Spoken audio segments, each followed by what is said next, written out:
Subscribe now and press the bell icon. Never miss an update. Welcome to RM pharmacy and मेरे प्यारे बच्चों, आज हम लोग पढ़ेंगे introduction of pharmacology. Introduction of pharmacology. Pharmacology होती क्या है इसके बारे में जानेंगे। तो फार्माकोलॉजी जो होती है बेटा ब्रांच ऑफ मेडिकल साइंस होती है। ब्रांच ऑफ मेडिकल साइंस होती है that deals with the study of drugs and their interactions with living system. जो भी फार्माकोलॉजी में हम लोग पढ़ते हैं वो मेडिकल साइंस की ब्रांच होती है और स्टडी ऑफ ड्रग्स की हम लोग पढ़ाई करते हैं। मतलब जितनी भी ड्रग्स की स्टडीज़ होती हैं उसको हम लोग फार्माकोलॉजी में पढ़ते हैं। साथ साथ इसके इंटरैक्शंस पढ़ते हैं। जितने भी लिविंग ऑर्गेनिज्म है बेटा, लिविंग सिस्टम है, ठीक। It includes the study of drugs. Study of drug करेंगे, फिर सोर्स की स्टडी करेंगे कि सोर्स कहाँ से ऑब्टेंड हो रहा है, नेचुरल है, सिंथेटिक है, हर्बल है। केमिकल प्रॉपर्टीज़ देखेंगे, उसके साथ साथ में मैकेनिज्म ऑफ एक्शंस देखते हैं हम लोग। थेराप्यूटिक यूजेस देखते हैं कि उसका यूज़ क्या है, उसके एडवर्स इफेक्ट क्या हैं, और fate of drug in the body, ठीक। इन सिंपल अगर बात किया जाए, अगर बात कर लिया जाए थोड़ा सा हिस्ट्री का, तो फादर ऑफ फार्माकोलॉजी जो थे ओसवाल्ड स्मिथबर्ग थे और इंडियन जो थे अपने रामनाथ चोपड़ा थे, ठीक। इन सिंपल अगर देखा जाए इसी को बेटा अगर बताना हो कि फार्माकोलॉजी को सिंपली वे में आखिर हम इसके अंदर ऐसा क्या पढ़ते हैं, तो दो ब्रांच होती हैं बेटा मेन इसकी। जो पहली होती है फार्माकोकाइनेटिक और दूसरी होती है फार्माकोडायनामिक। अगर फार्माकोलॉजी बेटा एक्सप्लेन कर रहा है कि जैसे हम लोग दवा खाए और दवा बॉडी के साथ क्या कर रहा है, तो drug does to the body, तो उसको हम लोग बोलते हैं फार्माकोडायनामिक। अगर बात किया जाए and what body does to the drug, तो उसको बोलते हैं फार्माकोकाइनेटिक। अब एकदम रिलैक्स होके सुनो। दवा आपने खाया, दवा जो है बॉडी के साथ क्या कर रहा है। जैसे आपको दर्द बुखार था, दर्द वाली दवा आपने खाई, डाइक्लोफेनेक या निमोसाइड या मान लो पैरासीटामोल खाया, आपको एनाल्जेसिक और एंटीपायरेटिक इफेक्ट मिला, आपका दर्द ठीक हो गया, आपका बुखार ठीक हो गया। तो दवा बॉडी के साथ क्या कर रही है उसको बोलते हैं pharmacodynamic. And what body does to the drug, अब बॉडी ने दवा के साथ क्या किया, मतलब जब हम दवा खाए, दवा में हमारे अंदर मतलब बॉडी आई और एक्सक्रीशन तक, मतलब जैसे ही दवा आप खाए और एक्सक्रीट किए वो पार्ट आएगा फार्माकोकाइनेटिक में, और जो दवा का इफेक्ट आएगा बेटा वो आएगा फार्माकोडायनामिक में।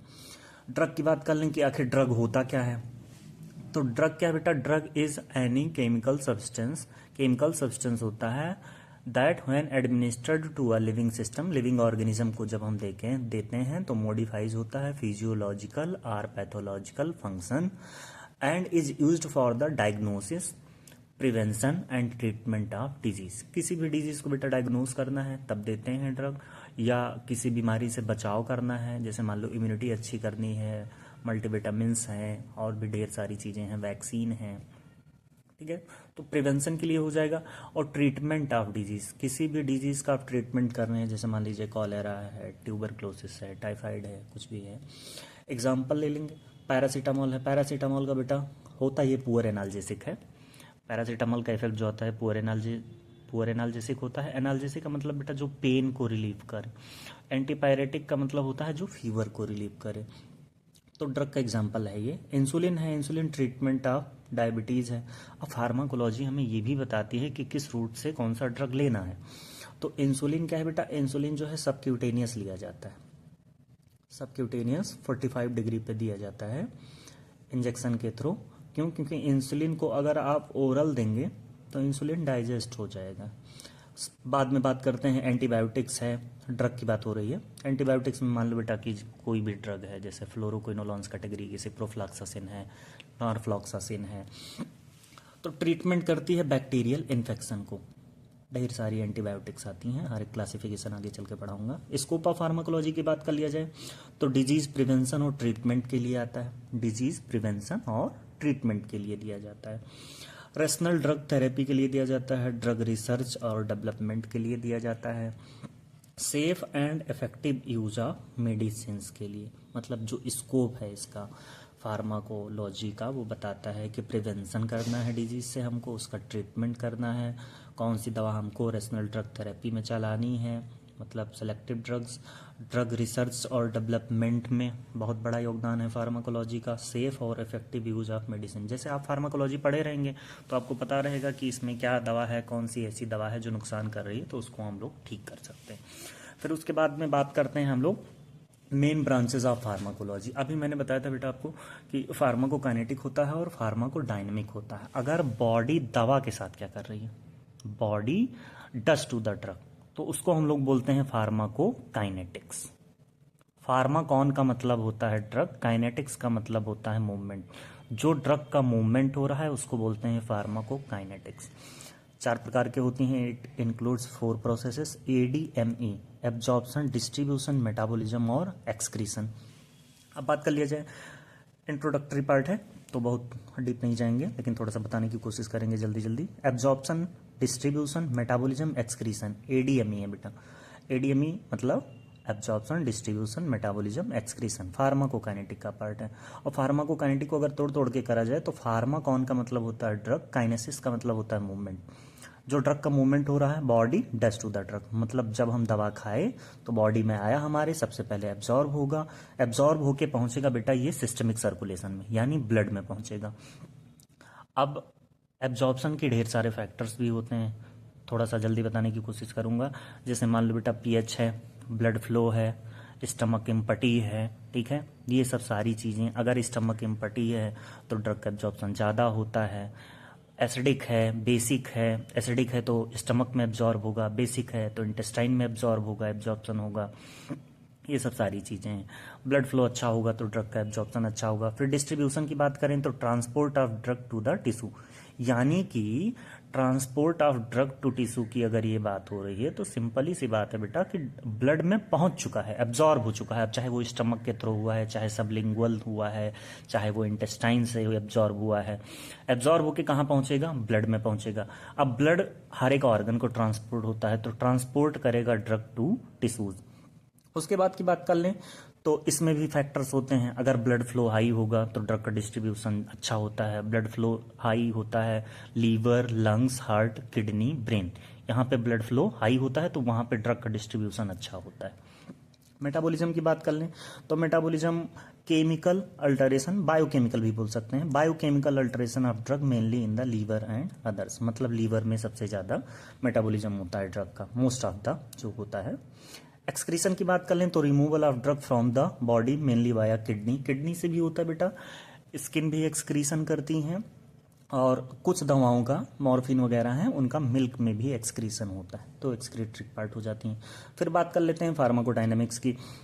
फार्माकॉन, फार्माकॉन का मतलब होगा ड्रग, डायनामिक्स का मतलब होता है पावर। अब इसमें ड्रग का पावर देखा जाएगा।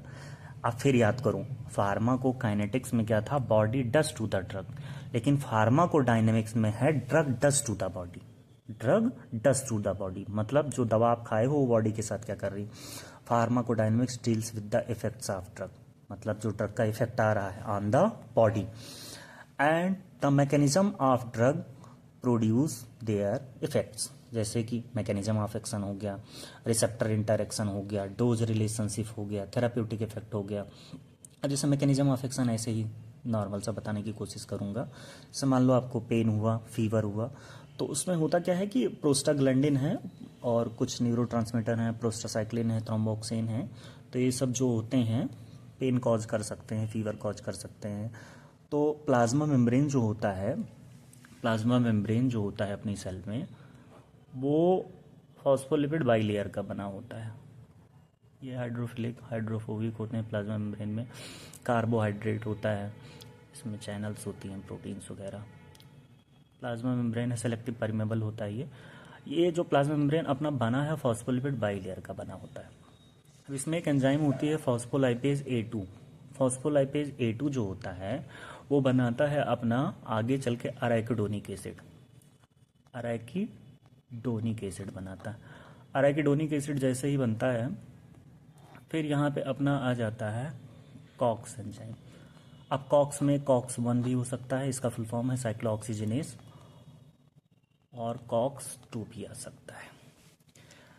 ये बनाएगा अपना PgG2, फिर PgG2 आके बनाएगा PgS2, फिर वही अपने 3 chemical prostaglandin, prostacyclin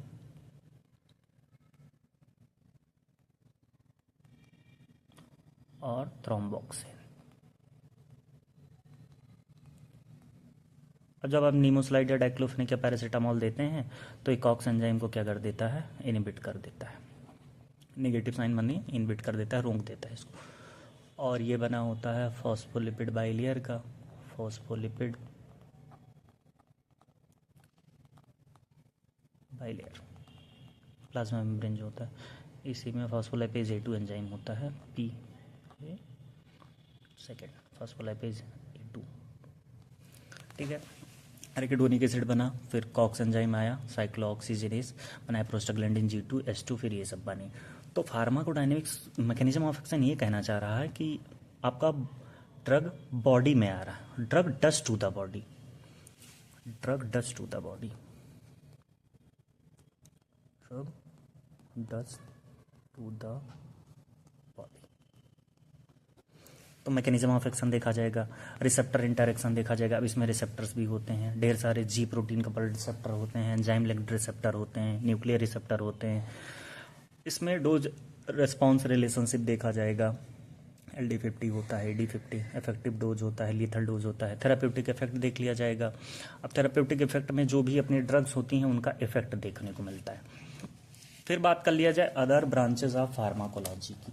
other branches of pharmacology जो होती हैं अपनी, क्लिनिकल फार्माकोलॉजी होती है, टॉक्सिकोलॉजी होती है, कीमोथेरेपी होती है। क्लिनिकल फार्माकोलॉजी, टॉक्सिकोलॉजी, कीमोथेरेपी और फार्माकोजेनेटिक्स और फार्माकोविजिलेंस। अब देखो क्लिनिकल फार्माकोलॉजी जो है अपना, ये बताता है कि study of drugs to ensure safe, effective and rational therapy. Clinical pharmacology में आप जो दवाएं हमारे लिए सेफ हैं, इफेक्टिव हैं, कितनी देनी है, कितना डोज देना है, ये सब क्लिनिकल फार्माकोलॉजी में आ जाएगा। कोई भी ड्रग का जब हार्मफुल इफेक्ट आता है और पॉइजनस इफेक्ट आता है और उसका जो मैनेजमेंट होता है, टॉक्सिसिटी कॉज करता है, वो आता है टॉक्सिकोलॉजी में। जो भी कैंसर्स को डिस्ट्रॉय करने के लिए या मारने के लिए, इनहिबिट करने के लिए, उसके ग्रोथ को रोकने के लिए कीमोथेरेपी होती है। फार्माकोजेनेटिक्स क्या है, genetic variation in drug responses. Genetic variation देखा जा रहा है कि जो है कोई ड्रग है किसी को इफेक्ट दे रही है, किसी को नहीं दे रही है, तो ये सब वेरिएशन हो गए। फार्माकोविजिलेंस की बात कर लें तो फार्माकोविजिलेंस बहुत ही इंपॉर्टेंट ब्रांच होता है फार्माकोलॉजी का, और ये बताता है साइंस रिलेटेड टू डिटेक्शन करता है, डिटेक्ट करता है, असेसमेंट करता है, under standing and prevention of adverse drug reaction.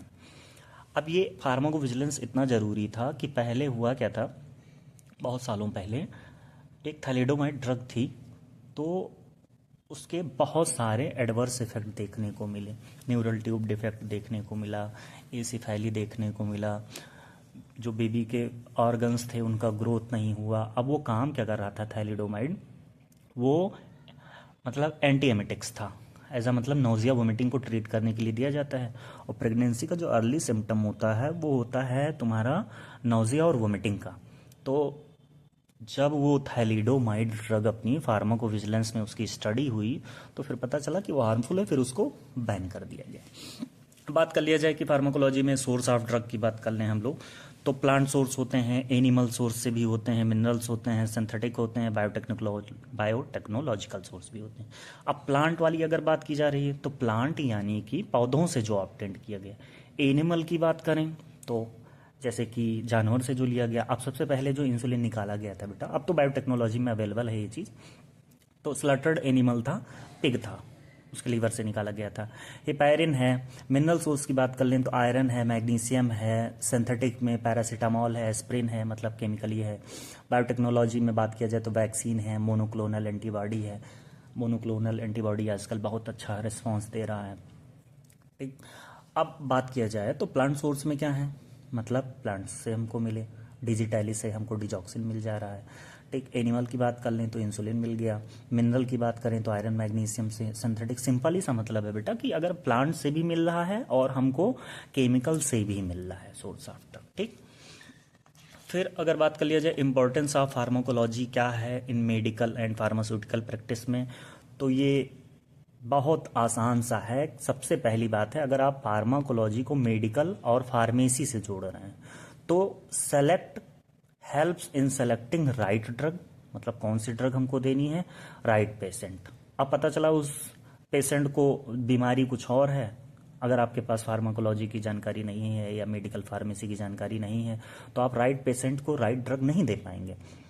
Determines क्या करता है, अप्रोप्रिएट डोज, कितना डोज देना है, कौन से रूट से देना है। अभी मैंने आपको बताया था स्टार्टिंग में कि इंसुलिन क्या है, ओरल रूट से नहीं दी जाती, सबक्यूटेनियस दी जाती है, मतलब पेरेंटल रूट से दी जाती है, 45 डिग्री पे दी जाती है। तो रूट ऑफ एडमिनिस्ट्रेशन भी डिफरेंट होगा और ये भी फार्माकोलॉजी में पढ़ा जाता है। अब इसमें आएगा ओरल आएगा, ठीक है, पेरेंट्रल आएगा, रेक्टल आएगा, ढेर सारे रूट होते हैं, आप सुटिक्स में भी पढ़ते हैं कौन सी ड्रग कहाँ दी जाती है। मिनिमाइज की बात कर लें तो एडवर्स ड्रग रिएक्शन को मिनिमाइज करेगा। अगर आप पढ़ें, पहले से पता होगा, आपको नॉलेज होगी कि इस दवा का ये साइड इफेक्ट है, तो आप उसके एडवर्स ड्रग रिएक्शन को मिनिमाइज कर सकते हैं। सपोर्ट कर सकते हैं एथिनल और रेशनल प्रिस्क्राइबिंग, फालतू की दवाएं नहीं लिखनी है या फालतू का दवा नहीं खाना है। अगर आप फार्माकोलॉजिस्ट हैं तो आप ये सब सारी चीज़ें बता देंगे। Essential for drug discovery and clinical research, अब ये ड्रग के लिए, ड्रग की डिस्कवरी के लिए, क्लिनिकल रिसर्च के लिए फार्माकोलॉजी बहुत ही ज़रूरी है। कैसा लगा आपको लेक्चर, ज़रूर बताइएगा, कमेंट ज़रूर करिएगा। सब्सक्राइबर आप बढ़ाएंगे तो चैप्टर हम स्टार्ट कर देंगे। लाइक करिए, सब्सक्राइब करिए, थोड़ा सा प्यार दिखाइए। Thank you.